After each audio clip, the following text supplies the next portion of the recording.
Now we have, in the past, a while ago, we were looking at Genesis in the mornings, but then we switched Genesis to the evenings, and we have been looking at Genesis in the evenings, but not for some time actually.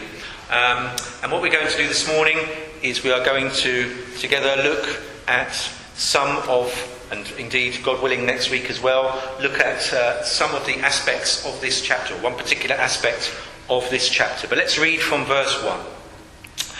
Joseph had been taken down to Egypt. Potiphar, an Egyptian who was one of Pharaoh's officials, the captain of the guard, brought him from the Ishmaelites who had taken him there.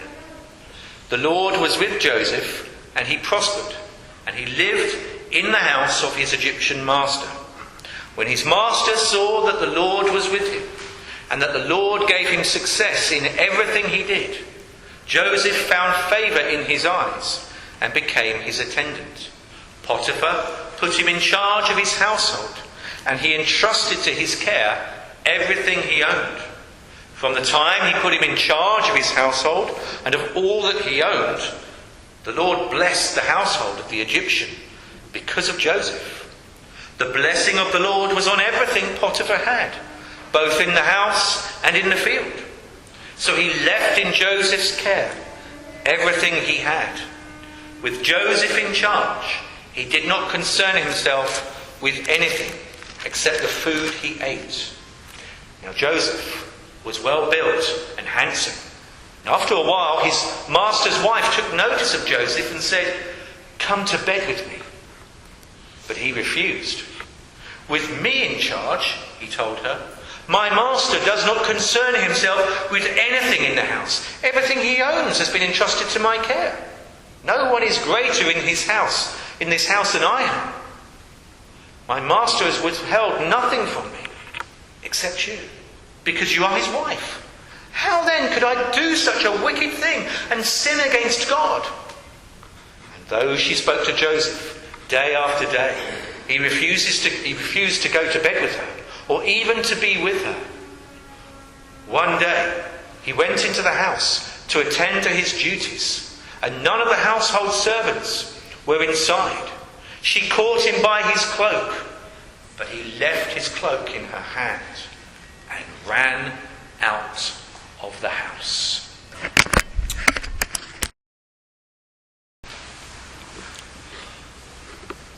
Well, if you read your Bible and you were to do a study of certain words or terms, it's quite an interesting thing to study certain words and terms.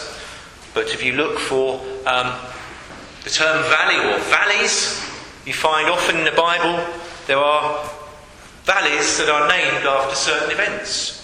For example, there is the valley of Achor in the Bible, which Achor means trouble, and it was called the valley of Achor to remind the Israelites of the trouble that came upon Achan and his family for their sin.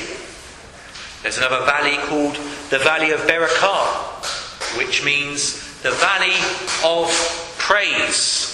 And it was so named because when Jehoshaphat was the king and they were threatened by enemies, he fasted and he prayed and he cried out, and the people cried out for help from the Lord. And the Lord gave them victory. And afterwards, in this valley, they sung the Lord's praises.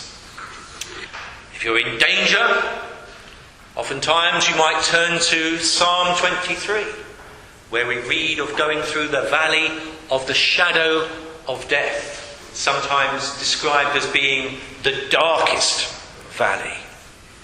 Ezekiel, you know, in chapter 37 of Ezekiel had a vision, and the vision in the valley was a valley of dry bones. But what I'd like to talk to you this morning about, present to you this morning, is a picture of one walking through the valley of temptation. The valley of temptation. Such a valley is where the devil lurks to lure. He uses oftentimes, as he does in the passage we're looking at this morning, he uses other people to lure his victims as they walk through that valley. And he uses them to lure them so that he can ensnare his victim. Take the example of Joseph. If Joseph should fail as he must pass through this valley of temptation, if Joseph should fail, then there will be no future deliverer for Israel. Because if you know the story of Joseph, yes, he goes through much, but he is sent before, and the much he goes through is to wisen him, to build him up, so that he can be used by the Lord to be the deliverer of Israel in famine. But if Joseph fails here, as he walks through this valley of temptation, he cannot be a deliverer. And you remember, and I quoted last week, the Lord Jesus himself saying to the Pharisees and others, "You diligently search the scriptures, for in them you think you think you have eternal life." And he's talking about the Old Testament. And Jesus goes on to say, these, the Old Testament, these are they which speak of me. Christ Jesus is to be found on every page. And here, in the person of Joseph, as we've considered before in the evenings, we have an example of Christ. An example of Christ-likeness. And Joseph here in his temptation, should he fail, he can be no example of Christ to us. Moreover, we can say, should he fail, would this not create a serious problem? Not insurmountable to God, but would it not create a serious problem for the future of Israel when the famine comes? But in Joseph, we have a glorious example of Christ, of overcoming temptation. For the Christian, for you and for I, when we go through the valley of temptation, any kind of temptation, should we fail, particularly if it's this kind of temptation that we see in the passage this morning, should the Christian fail, then the devil will very often destroy your Christian life. Very often destroy your Christian testimony. So much so that it might take years to recover from such a crushing blow. Temptation faces us all. Therefore, this applies to every single one of us, without fail, no matter how old, no matter how young. Temptation, I would say to you this morning, temptation has two wings. Two wings. And they are both equal in power. Equal in power to lure us to fall into a trap, but equal in power, as it were, to cause us to fly into the deepest, darkest dungeon of sin. Two wings, equal in power. One is fear, the other is lust. People will do anything to avoid fear.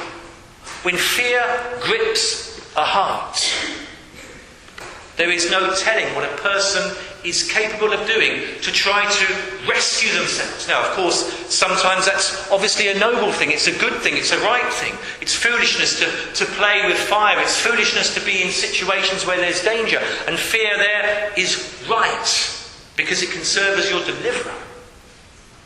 But we're talking about fear, where we come to a point of showing cowardice when we should show courage. The devil has failed with fear. He's failed with violence on Joseph.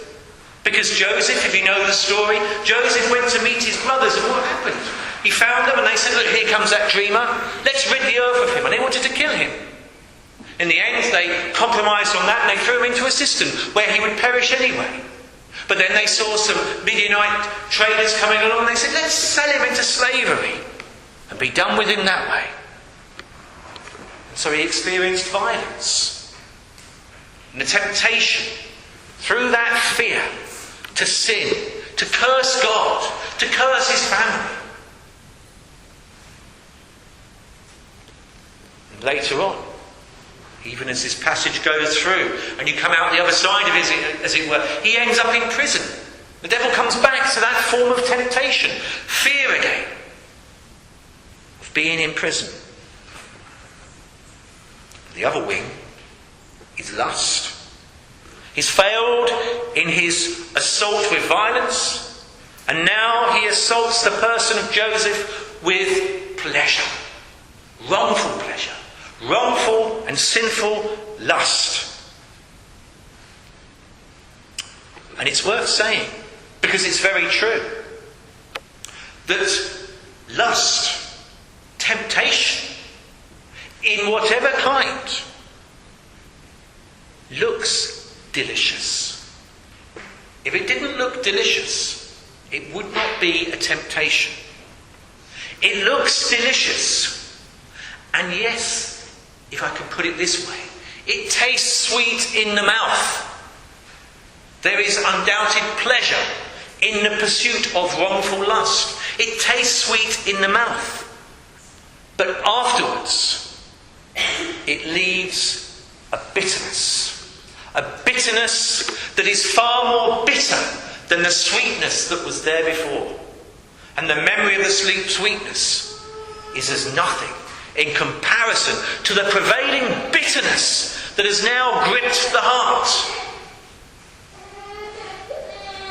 And the deadliest lust of all we have here this morning, the deadliest lust of all is illicit attraction. And I'll put it in the conventional way, with a member of the opposite sex. So what I'd like to do this morning is two things. First of all, is to highlight the dangers from the tempter. The dangers that come from the tempter, using this passage. And then, secondly, to highlight the dangers faced by the one who's being tempted. So first of all, to look at the dangers coming from the tempter. And the first one we can see is the danger of the lust of the eyes. Lustful eyes.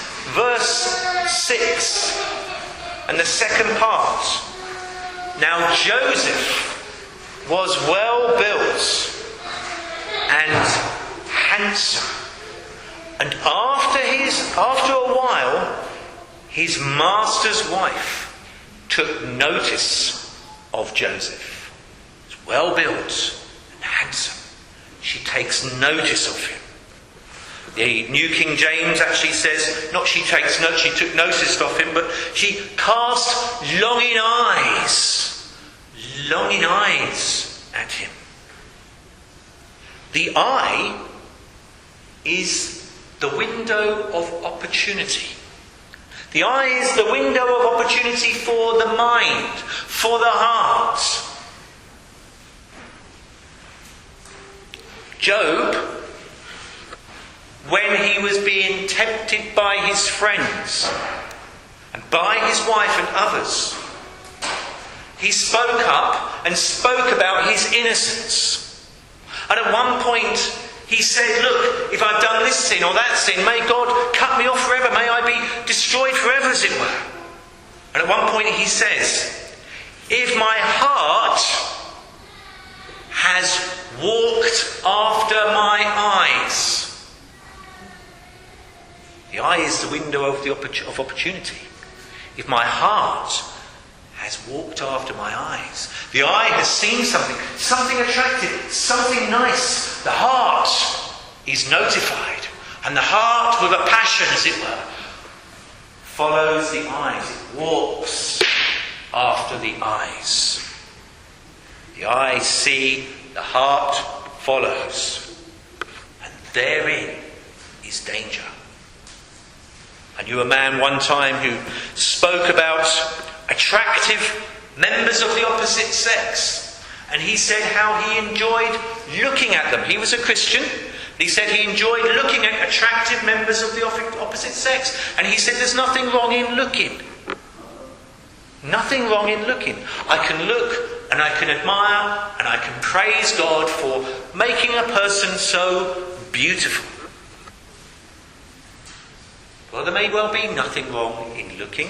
One may be able to look in innocence, admire beauty and praise God for that beauty.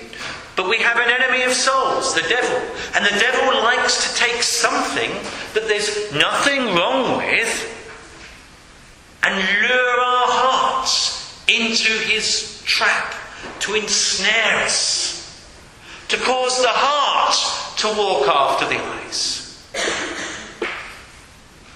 David, you know, had just that opportunity, didn't he?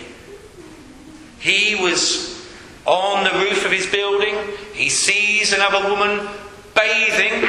What she was doing, openly bathing, we'll leave for another time. But David, his eyes see, his heart follows after. And the result is catastrophe. Not only for David, not only for Uriah, but for Israel as well, who suffer the consequences of the king's sin. Now you and I may not be in a position where we are a king and we can say, bring that person to me. We may not have that authority. We may not have the looks of some Miss World or Mr. Universe as to lure the person we like the look of to come to us. So we might, in other words, not be in a position to follow through on what our eyes see. But the heart can still walk after the eyes. And therein is a very grave danger. The heart walking after the eyes. Because the moment your heart walks after your eyes, therein is sin. So there is the danger of lusting of the eyes. But then secondly, there is the danger of the subtle suggestion. And then followed on from that, the outrageous offer. Now, the first words we have recorded from Potiphar's wife were most likely not the very first words that she said to him. It's more likely that she spoke to him in a more subtle way to start with. Because to meet someone for the first time and find that your heart has gone after your eyes that first time, and then to come out with what she comes out with, probably is quite easily defended against. Once when I worked in a garage, petrol station, taking money, I was a nighttime cashier. An attractive young woman came to the cashier desk, as it were, outside at the window, and I thought she was going to want to buy some cigarettes or whatever. But the very first thing she said to me was, "You look like you're bored in there. Why don't you let me come in and give you a massage?" What an opening sentence! What an opening sentence! But I can honestly say it was easy to resist. Because it was outrageous. It was outrageous. And I happen to know that, and this was why it was easy to resist, I happen to know that she would have wanted money for the massage and whatever else it might have led to. She would have wanted money. And that made it easy to resist. I'm not Scotch, but I shouldn't laugh at these things. I shouldn't joke about these things. What she undoubtedly would have done would have been to start showing in, and this was before I was married, by the way, when I was at the petrol stations, a long, long time ago. Not that makes any difference in a way, but where am I going? Dig myself out of a hole. She would have started showing interest to him The odd passing comment. The odd little bit of, something nice to say about him. Saying something that would be pleasing to his ears. Often call it making a pass. He made a pass at me. She made a pass at him. And then perhaps one or two more provocative statements coming from her lips. She knows where he's going to be, so she can make sure that she's, we bumped into one another once again. Isn't that funny? What a coincidence. But she knows his general day and where he'll be. And because she's his mistress, it's quite easy for her to say, I say, young man, will you fetch me something with those rippling muscles of yours? It's that kind of thing, isn't it? But then, of course, what we read is her very first words that are recorded are, come to bed with me. Come to bed with me. What an outrageous offer. What an outrageous suggestion. Except it wasn't. It wasn't that outrageous then. Because most aristocratic Egyptian women,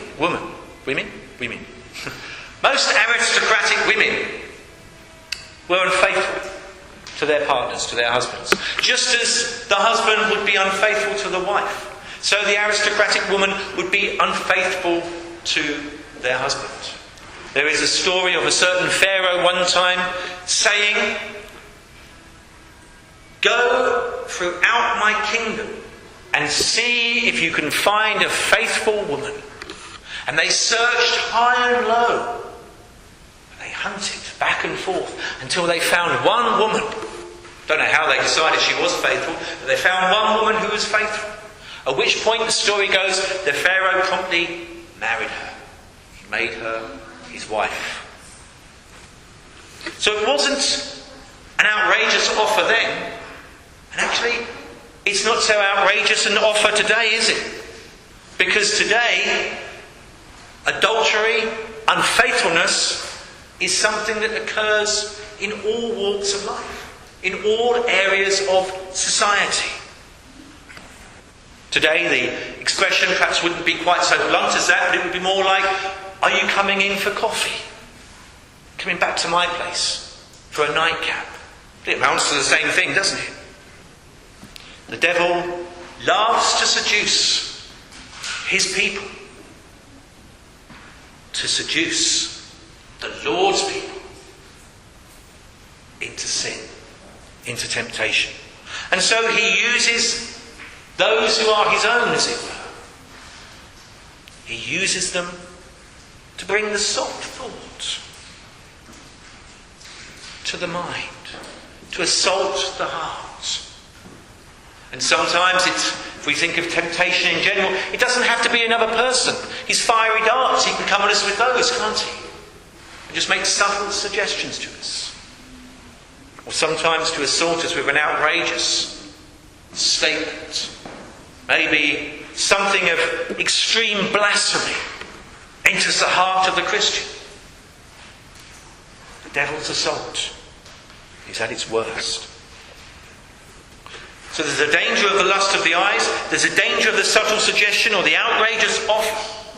But then thirdly, what we experience here is the danger of persistent temptation. If you look at verse 10, it says, she spoke to Joseph day after day. Day after day. It's like a war of attrition. I don't know, but perhaps some Christians don't see temptation as the warfare on their souls that it is. But temptation is part of the warfare that we are in. We must resist. We must flee temptation. And here there is the danger of persistent temptation, which is like a war of attrition, wearing you down. Perhaps she reverts back to subtlety.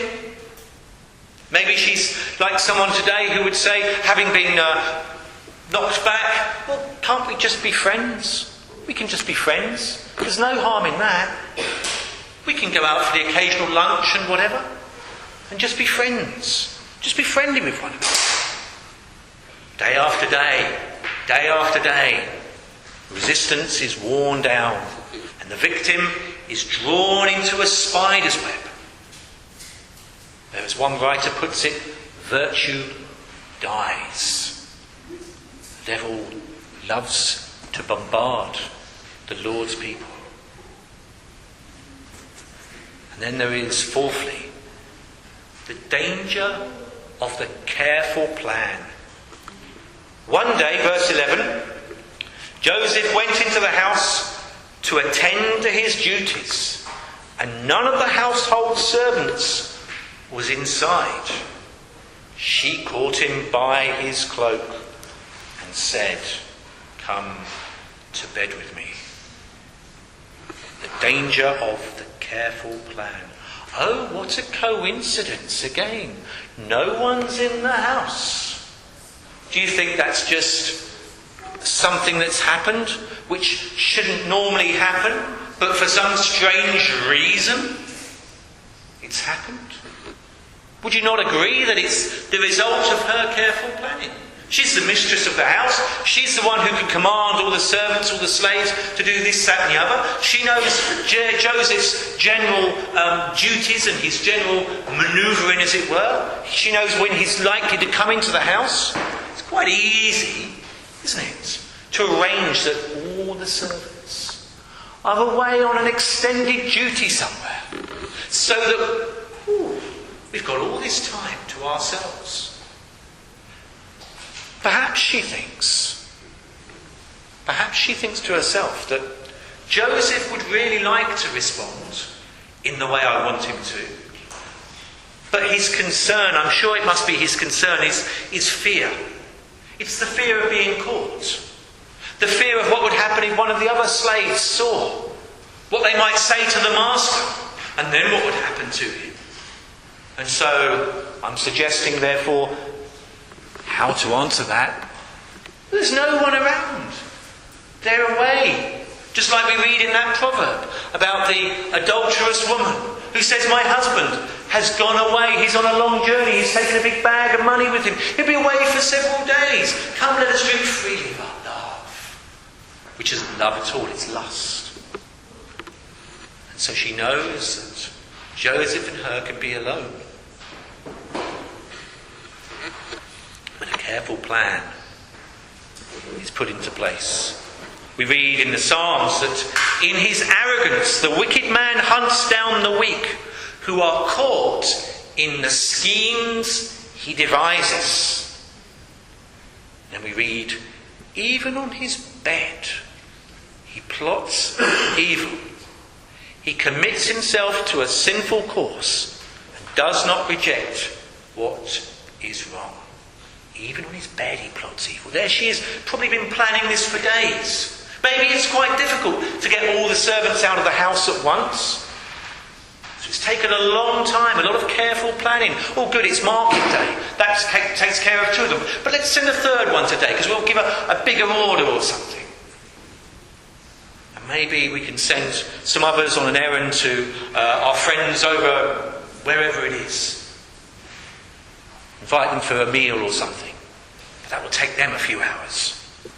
We can get others doing other things. And so therefore, we've got the house to ourselves. Joseph.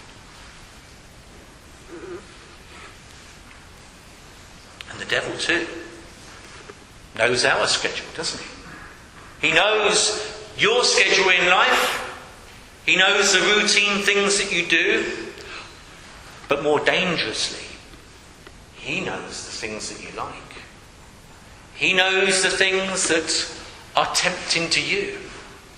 Some things would not be tempting to me that are tempting to you. Some things that are tempting to me would not be tempting to you. We are all different. But I would suggest, and with care, that this kind of temptation is something that all must be on their guard against. The devil knows how to lure. And the devil knows how to use others to lure us.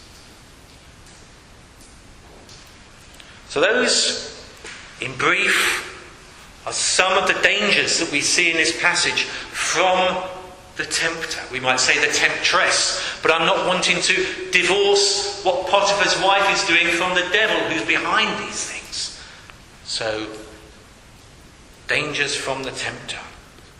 Then secondly, highlights dangers that are faced by the person who's tempted. Well, we've seen some already through what we've looked at here. And of course, the first one we can return to. We spoke about the danger of the lust of the eyes. Well then, the first one from the point of view of the person facing temptation is the danger of looking into the eyes. In Greek mythology, Medusa would turn a man to stone. Don't look into Medusa's eyes. If you look into Medusa's eyes, you'll be turned to stone. And time again, victim after victim after victim, their life was snatched from them because of one look. In verse 7, the NIV says, after a while his master's wife took notice of Joseph. Now actually, if you look at the Hebrew words that the NIV translates as took notice of, in the Hebrew, it is after a while, his master's wife lifted up her eyes. She lifted up her eyes. Now, what does that expression, what kind of thought comes to mind when you think of someone lifting up their eyes? You might think of a school teacher, and the children are meant to be, I'm probably going back a bit now, I don't know what it's like in school these days, but when I was teaching, it was very much like this for me. You're looking down at your desk, you're trying to concentrate maybe on marking something, and then there's a noise. Actually, I used to have a lot of noises. But there's a noise and you lift up your eyes to look and give a scowl, which is supposed to fill them with trembling and fear, but all too often it doesn't do that. They look back.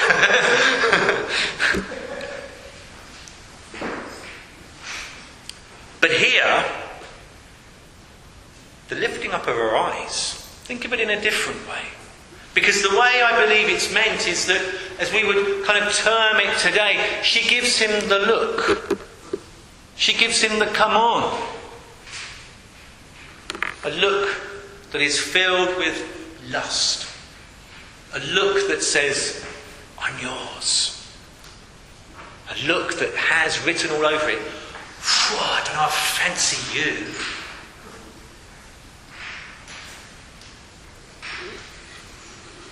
If Joseph's heart at this point follows after his eyes, he's had it. He's had it. Because what she's looking for is something to build on. She fancies him, let's be blunt, she fancies him. And she's looking for something to build on. She wants to know if he fancies her back. I remember first time you ever, at school, when you had a craving for another girl in your class or something. You experienced all this excitement and all this fear and all these things. And one of the things you wanted to know was, what does she think of me? And so you'd get your friends to lay certain traps or to try and ask certain questions or whatever. Or if she had friends who you were quite friendly with, you maybe ask them, what does she think of me? Because you didn't want to ask her out for her to say, you? I'm not going out with you. You wanted to know that there was a mutual attractiveness. And so what she's looking here, what she's looking for from him, is something that she can use. I saw you looking at me. I know you like me. I know you fancy me. Look at me, aren't I beautiful? No doubt she's a beautiful woman. She's married to someone who's very high up in the Egyptian army, very close to Pharaoh. Undoubtedly a very beautiful woman.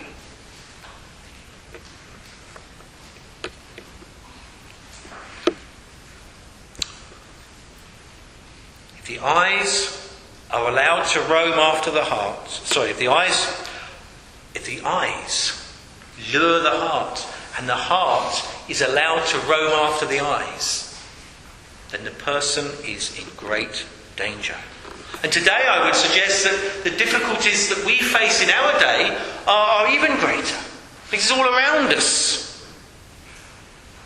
If you allow your eyes to roam, your heart is in danger. You've only got to turn the television on. And there used to be a watershed, but the watershed is often breached.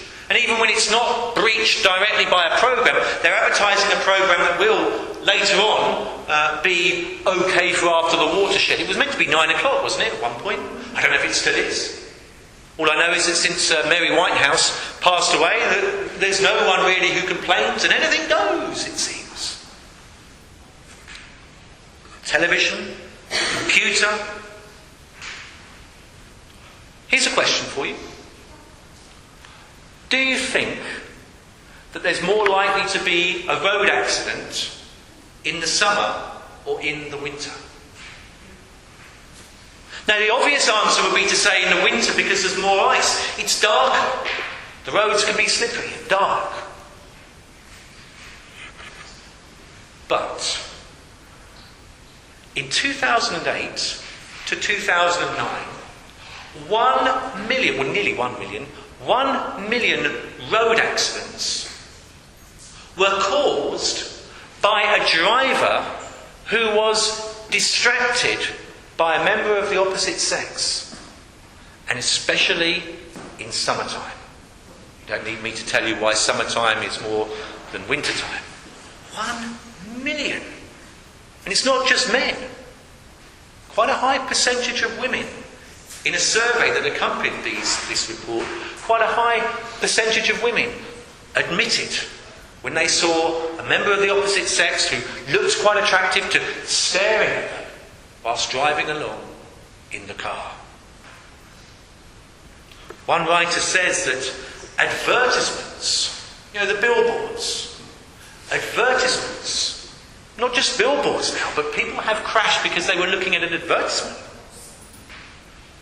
Advertisements in magazines, advertising full stop. One writer says is packed with sexual semtex. Sexual semtex. It only needs, it's so malleable, it only needs a tiny detonator to blow your fellowship with God to smithereens. You see, it's so easy to think it only applies to an action. But you read the Sermon on the Mount. You read what Jesus says. It's the thought, isn't it? It's the thought. Many a person has sinned himself to hell, not because of action, but because of thought. Even in the place of work, even in the office environment, the dress and appearance of many people is too often designed to lure, to attract the member of the opposite sex. Someone once told me that the ladies' fashion store, I don't know if it's still going, ETAB. Do you know what it stands for? I was once told it stands for everything that attracts men. ETAB. Everything that attracts men. There you are. Everything that is there to set one's heart walking after the eyes. The danger of looking into the eyes. But then secondly, we're not looking this morning, there isn't time to look at how Joseph does respond, but secondly, let's just take up Joseph's position, because secondly I would say there is a danger of the aching heart, or seeking to rekindle passion. The aching heart. He's a Hebrew, Joseph, a Hebrew in Egypt. He's alone in Egypt. Why is he in Egypt? Because he's been badly treated by his brothers. His family has cast him off, and he's all alone. Does anybody care for him? Does God care? Where is God in all of this? His heart. His heart must be aching to a degree. And though I firmly believe Joseph did not fall into that trap of saying, where is God in all of this? And God doesn't care about me. He would certainly have been tempted with it. And though he clung to his God, and though he gives us a wonderful example of Christ-likeness in clinging to God, and never in his speech do we read of him uttering a word of contempt. Never do we come across anything in his life that shows he was struggling with unbelief. At the end of the day, he was a fallible human being like you and like me. And so, Joseph must have had an aching heart. The hurt that had been done to him by his family. And now here's a woman. And it's very easy to think, here's a woman who's showing, and has shown for such a long time, a real interest in me. Seems to care for me. And it's so easy to falsely think that someone cares for you. And really all they're seeking to do is satisfy their own lust. And a person who's in a relationship, and let's say it's been a serious relationship, and then that relationship has broken. That relationship has broken down. That relationship has ended. God forbid it was a marriage. And all too easily these come apart today. But there's a broken relationship. And what do we so often hear about? On the rebound. On the rebound. Heart aching. A void. And here comes this person. And this person surely can fill that void. Isn't that false? Doesn't that always end in tragedy? But look at it from the Christian point of view. Who alone can fill the void in your heart? It's Christ, isn't it? It's Christ. And oftentimes it takes for some people a broken relationship for them to realise, it did for me, to realise that you can't fill your heart with just people. You can't get your happiness from a person. It's putting too much pressure on the person, and they're going to let you down. They're going to fail you. The only one you can truly open your heart to, as it were, is the Lord. Because he's the only one who can fill that void.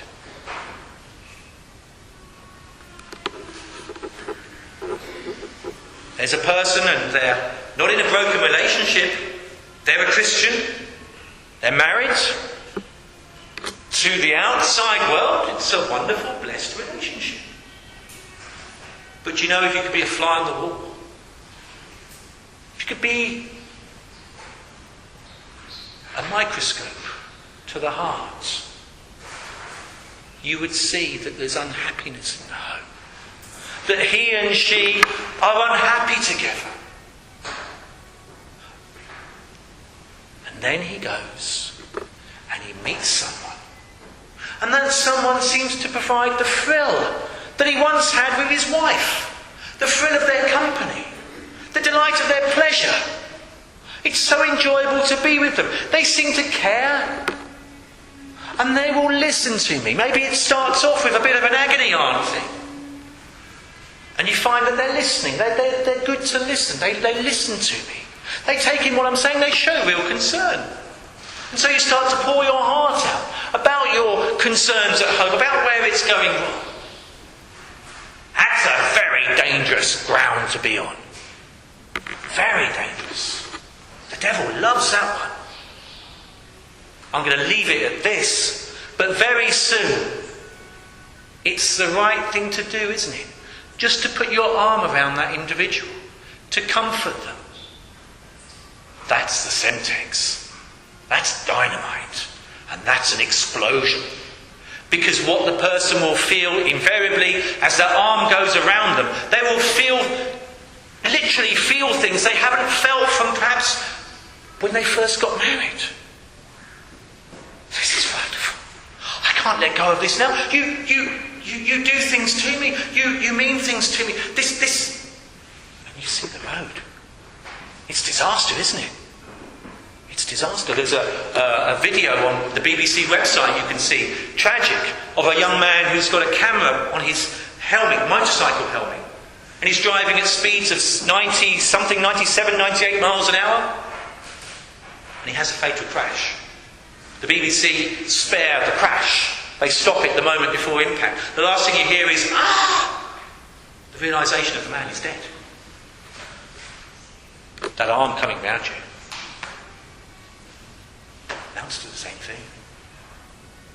Destroy your spiritual life.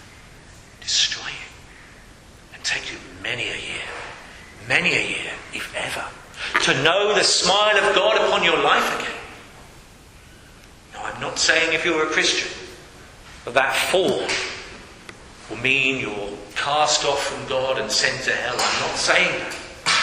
But your Christian life here will be in ruins. Oh, how sweet it is. Oh, how sweet, how delectable to look at. And yet how bitter, how sour, how destructive. Worse than our brother's cancer. That's how bad.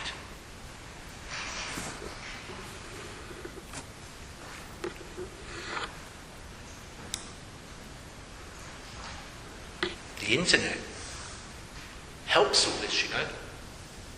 Because there was a time when the old flame just went their way. You parted, and unless you lived in the same town and there was therefore a chance meeting in the supermarket, bang the trolley together, it's you. After all these years. Unless there was that kind of chance meeting, you would have to go to great degrees to look the person up. The old flame. Now it's quite simple. Just go onto Facebook. Just go onto Facebook and search their name. Boom. Let's be friends again. Let's be friends again. And do you know what? My marriage is a bit on the rocks at the moment. Let's be friends again. I'll be friends again. Just to, you'll be all right. It's disaster, isn't it? It's disaster. And then thirdly, there's a danger of being alone. Joseph is alone with her and he is in danger. He is in mortal danger, we might say.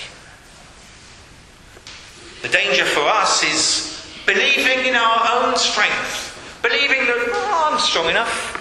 Yes, there is a measure of attraction there, but it's quite enjoyable actually. I like the kind of banter. I like the, just it's nice just hearing someone say some nice things about me. And I like to tease a bit and to be teased back. It's fine, but it's innocent. And I can cope with it. I can deal with these things in my own strength. But you're not. You're playing with fire in such a situation. The strategy we might have is, should she do this? I'll resist by saying this or that. Yeah, that's what I'll do. So, yeah, that'll be fine. I can cope. I can manage. I remember once watching a Dad's Army. And on the Dad's Army, Captain Granary had a milk bottle. And he was demonstrating to the platoon how to deal with an enemy tank. And he said, we have bomber number 1, who prizes the lid with a bar breaker. Can't think of the name of it. Crowbar, that's one. He prizes the lid off the tank. Bomber number 2 opens the lid. Bomber number 3 lights the wick. It's a Molotov cocktail. Bomber number 4 drops the bomb in through the tank. Kapoom. Any questions, says Mannery. Walker, if you know Dad's Army, Walker says, yeah, while we're doing all this, what's the tank going to be doing? You see, it's quite easy from afar to think to yourself, I'm covered because I'll do this, or I'll say that, I won't do this, or I won't do that. But in the heat of the moment, when you are alone, it doesn't work like that. It's a time of great, great danger. The danger of being alone. When I was a young boy, I set light to an allotment out the back of my house. It was myself and another boy. We had a box of matches and someone had a bonfire which was controlled. So we decided we too would have a bonfire. So I stole a box of matches and I came outside and I started to light the allotments. So did my friend David. We took it in turns at lighting the fire. And then what we would do when it started to spread, we would stamp it all out again. But as we were lighting it, we would say, now we put the empty cornflakes box on. Now we put this bit of rubbish on. But you know what happened? The fire brigade were called. That's what happened. And we ran. We weren't caught, thankfully. But the fire brigade were caught. You see, we thought we could play with fire and control it. But you can't. You can't. Do you think that you can enter into temptation willfully and trust that, well, God will help me, I know. God will help you. God will help you by saying to you, don't enter that yourself into that situation. And I will give you the strength to not go into that situation. But if you go into it, you're on your own. Because you're being foolish.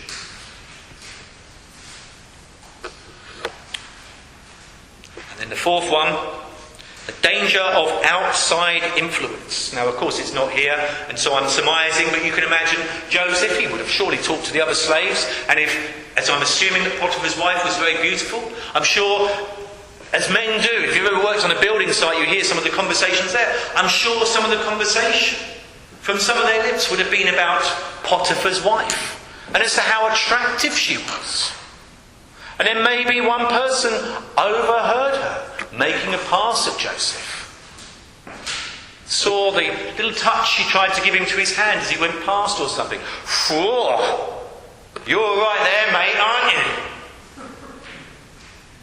And you can imagine the encouragement, should he want it, the encouragement from others around about him to take the opportunity while he could. If I was in your shoes,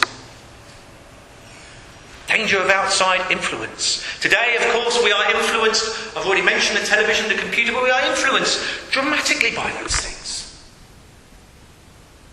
You know, when EastEnders first came onto the television in the 80s, it was kind of trying to be at the forefront of the extreme disaster in families, as it were, portraying families in all the disaster. But now it's the norm. The kind of things they portray now, yes, I know they have a murder probably every week, I don't know, but I wouldn't watch it to find out, but it's the norm. And television has, to a great extent, influenced that. It's around us all the time on the television screens. It's there with the conversation of others, friends, colleagues at work. You want to ask Gary some of the things that they talk about there. It's appalling. Not Gary, but some of the others. And really what we're talking about today, come on now, we're in the 21st century. Lay your hair down a bit. It's the norm now. It's the norm. Just like it was in Victorian times. It was the norm for the aristocratic gentleman to have his wife and to have at least one mistress on the side. It was the norm. It wasn't frowned upon, so long as you were discreet about these things. But it's across all society. And it's encouraged. So how can we, in closing, how can we walk, and this is what we'll take up, God willing, next week much more, but how can we walk through this valley of temptation, without being snared, or without being ensnared? First thing I would like to do, as I say, it's all brief, but the first thing to say, we must say, is to highlight the seriousness of the danger that you're in when you're walking through the valley of temptation. Now, there are some situations you cannot avoid. Temptation is upon you, you cannot avoid it. But I must highlight, reiterate, restate the danger that you are in. Joseph's position here is as great a danger to him as Shadrach, Meshach and Abednego were in danger when they were sent into the fiery furnace by Nebuchadnezzar. The deliverance of Joseph is as great as the miraculous deliverance of Shadrach, Meshach and Abednego in that fiery furnace. Now you know what was going to happen to them. They should have been consumed, they should have been burned up. Read it in Daniel. Daniel chapter 2, chapter 3, 4. Chapter 4. They should have been burned up. But God miraculously delivered them. And there's almost a sense in which every time a person is delivered from this kind of temptation, I can't say it's a miracle, because a miracle is something that is beyond our control to do or to perform. But it's as great a deliverance as what they experienced. But also to say that, in fact, Joseph was delivered. Therefore, we too can be delivered when we are in any kind of temptation.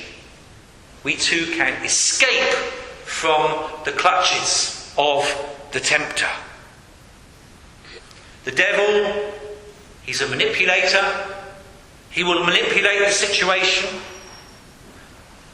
The devil, in his manipulation of you, you must remember that he is under the hand of God. That though the devil has great power, though the devil has great control, the control and the power that he has is limited.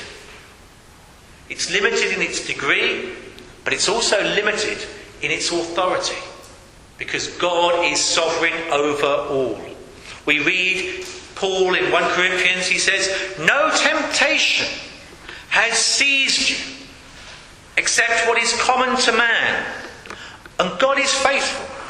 He will not let you be tempted beyond what you can bear. But when you are tempted, he will also provide a way out so that you can stand up under it." Joseph was delivered, so too can we be. And Joseph didn't have the wisdom of years for him to reason things out with wisdom and say, "No, hang on, this is folly," or whatever. But he had the grace of God. And the grace of God is what we go into the battle with. The grace of God to sustain us. The grace of God to provide a way out for us. And remember, we don't sin. We don't sin unless we take up the thought. The eyes may look, but unless the heart follows, there's no sin in that. There's no sin. So the thought that comes into your mind, and some people have had, you can read some great Christian men in the past, and they will tell of times where they felt the devil coming to them in such a power and putting such horrendous thoughts into their mind. John Bunyan, one such. Such horrendous and disgusting thoughts into their mind. So that you think, this is a terrible thing. How terrible am I? But you haven't sinned unless you take that up. Now let me close with the 3 R's. The 3 R's, when some older people at school were writing, what else were they? See if you could remember. Reading, writing and arithmetic. Those were the 3 R's, weren't they? And if you could know your 3 R's, then you... Right, well, here's 3 R's for you this morning. The first R is refuse. Joseph refused. Look at verse 8. First part of verse 8. But he refused. And then the first part of verse 10. Though she spoke to Joseph day after day, he refused. So point blank, he refused.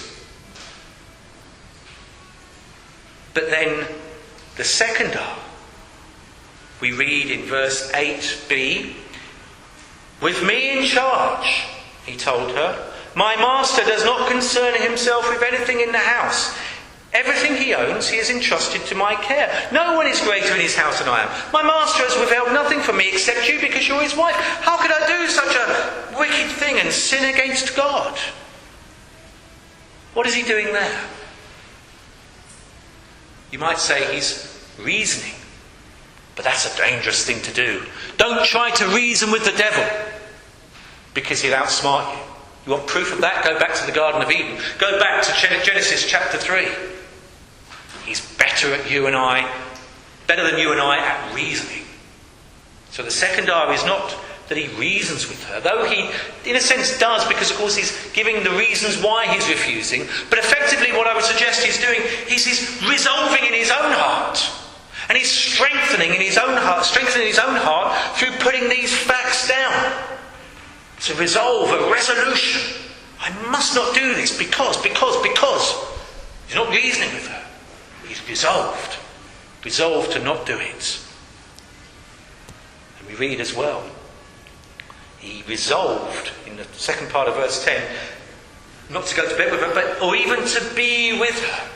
That's a resolution, isn't it? So he refused, he resolved, and then of course the last one, what's that? He runs. He runs. In verse 12, she caught him by his cloak and said, come to bed with me. But he left his cloak in her hand and ran out of the house. And there are times in the Christian life when there is only one thing to do, and that is run. You have to run. You must run. We have it here, but more on that another time. We might ask, where do we run to? Where do we run to? Well, Christ was and is our conqueror. He is the victor. He is the one who, though he was tempted in every way, even as we are, he did not fall into sin. He did not fall into temptation. On your notices there is some of the temptation that Jesus underwent. We've looked at that in years gone by. The temptations that Jesus underwent, how dreadful they were. And yet he did not fall. He did not fail. And so where do we run to? The only place of safety. The cross. The cross of the Lord Jesus Christ. Amen.